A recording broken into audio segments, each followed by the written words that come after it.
ఇటీవల ఎన్నికల ఫలితాల అనంతరం చాలా చోట్ల వినిపిస్తున్నటువంటి మాటలు ఏంటంటే పోలింగ్ అయిన రోజు ఉన్నటువంటి ఓట్లు వేరు, లెక్కింపు రోజు వచ్చినటువంటి ఓట్లు వేరు. సో ఇదే చాలా చోట్ల వినిపిస్తుంది. ఇప్పుడు సోషల్ మీడియాలో ఒక వార్త అయితే వైరల్ అవుతుంది. అదేంటి అంటే మోదీ పోటీ చేసినటువంటి వారణాసి స్థానానికి మొత్తం 11 లక్షల ఓట్లు పోలైనట్లుగా అప్పుడు తెలియజేశారు. కానీ కౌంటింగ్ రోజుకు వచ్చేటప్పటికి 12.87 లక్షల ఓట్లు కౌంటింగ్లో చేయడం జరిగింది. మోదీకి 1.56 లక్షల ఓట్ల మెజారిటీ వచ్చింది. అసలు ఈ పెరిగినటువంటి 1,00,000 ఓట్లు ఎక్కడి నుంచి వచ్చాయి?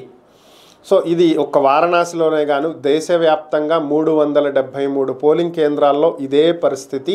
సో ఓట్లు పోలైన రోజు చెప్పింది ఒకటి, కౌంటింగ్ రోజు వచ్చినటువంటి లెక్క మరొకటి. సో ఇది ఎలా జరిగింది అనే దాని మీద దర్యాప్తు జరగాలి. దీని మీద అవసరమైతే రీపోలింగ్ జరగాలి అని చెప్పి కొంతమంది డిమాండ్ చేస్తున్నటువంటి పరిస్థితి ప్రస్తుతం ఇదే సోషల్ మీడియాలో వైరల్ అవుతుంది. మరి దీని మీద చర్యలు ఏమైనా ఈసీ తీసుకుంటుందా లేదా ఏంటనేటువంటి విషయం అయితే తెలియాల్సి ఉంది.